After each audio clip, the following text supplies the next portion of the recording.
This week, we're discussing gender-based violence. I want to talk about men.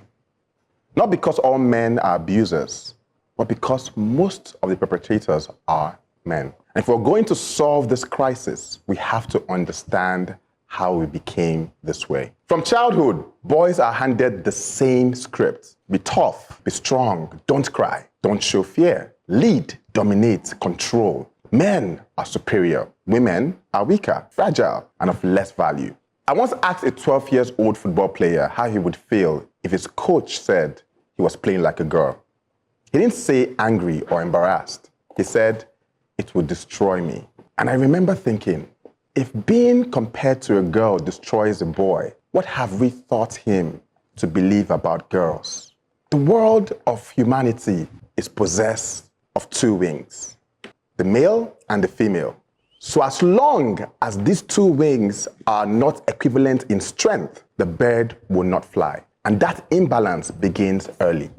That mindset that women are less becomes the foundation for violence. Objectification becomes normal. Control becomes expected. Punishment becomes justification. So the real question is not, why are men like this? The real question is, what kind of society continues to produce abusive men?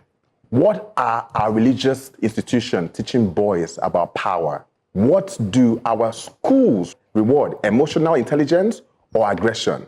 What do sport culture, pornography, family system, and even government silence teach boys about entitlement? Abusive men are not born, they are manufactured, which means we can unmake what we have created. That starts with redefining what it means to be tough, to be strong, to be brave, and to be man enough. Maybe bravery is vulnerability. Maybe strength is emotional honesty. Maybe confidence is the humility to listen. Maybe being man enough means protecting women, challenging harmful narrative, and standing against silence. Gender-based violence is not just a woman's issue. It is men's issue.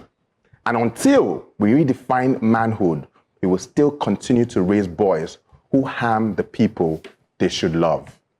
Let's stop teaching boys how to use their hands and start teaching them how to use their hearts. I've always felt that one of the biggest challenges we have in our time is an identity challenge because of the way we identify males. And you've painted it there. Men don't cry, men don't talk, men don't express. Yeah. And in the society we have today, those things are actually negatives for men. Because take a typical woman, just take a typical girl, not even a typical girl, all right? She's told that she can cry, she can express herself, all right? If she needs to cry, she cries. If she's not crying, she's not a woman. Yeah, she can talk, nobody looks at her. By the time she's in her early teens, she can cook, she can do domestic work, she can take care of her little ones, okay? While she's also going through her menstrual flow, but you don't know. So she's learned how to mask pain, she's learned how to multitask, and she's educated at the same time. So what you are having is that you are having this girl that is developed, that capacity is developed over time, to the time that when she gets out of university or gets out of school, she is a machine, alpha woman going out. But the boy has been told, you know what, just because you are a boy, as if it's natural. You are natural a leader. You are going to marry a woman. That woman is going to take your name. All right? And so everything. And then that boy, dysfunctional as he is, goes to marry an alpha female. And so that's why you begin to see a lot of marriages crashing and all these things. So the reality is this: we must change, we must confront the reality that life has evolved, not from the way it used to be 50 years or 100 years ago, to a more progressive, egalitarian society. And we must also evolve in the way that we see our women, because if we don't, the boys that we are creating today are the ones, these dysfunctional boys, are the ones that are going to marry these girls, and we're going to continue with this cycle of violence. My intervention will be in form of a question. How do we redefine masculinity? That was the thrust of your conversation, your monologue. there's no way we would address GBV without redefining what it means to be a man. Yeah. So, and I put it down here that we need to begin to accept a new standard for redefining what masculinity is all about. And what is that standard? How you treat women should become an indicator of manliness.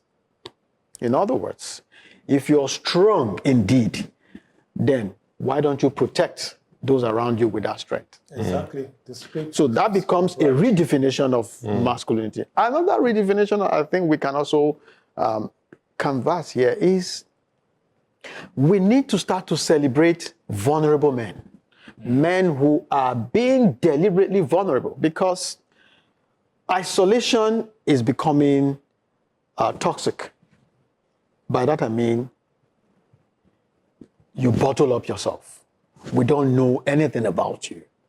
And how do you create a support system to support somebody you don't know anything about?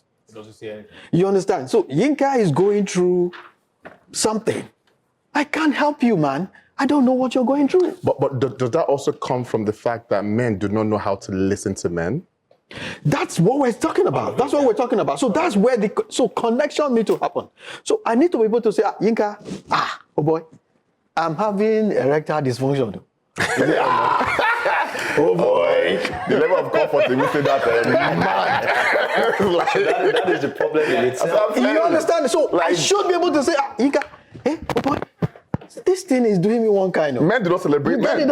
And then the guy will say, hey, that's part of it. Is that swelling? Yeah. I should be able to remove my... Your brocos. And say, guy, please touch it.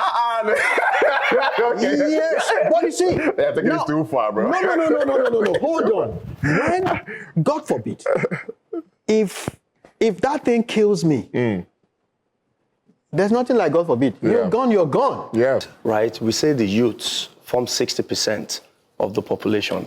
Sure. Right? And I'm in direct contact with them every single day. You see this thing you're talking about? It is a norm.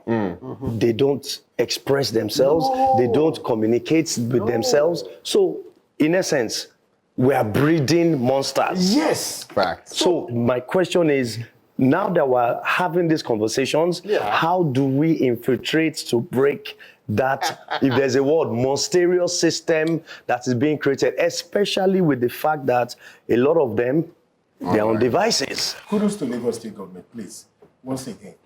So I happen to be one of the mentors for the boys. Can we have a kind of curriculum, like a curriculum for them? Something they go home, they will always look into. It's not just going to be the head knowledge alone. We need to create a new brotherhood. Yes. That is founded on connection and relationship. Yes. Curriculum doesn't cut it. Well, speaking of redefining manhood, where bravery is vulnerability and strength is emotional honesty, what is your definition of manhood? Balaji. Thank you, Bright. I like the way you asked the poignant questions. Allow me to shed a bit more light on this vital issue.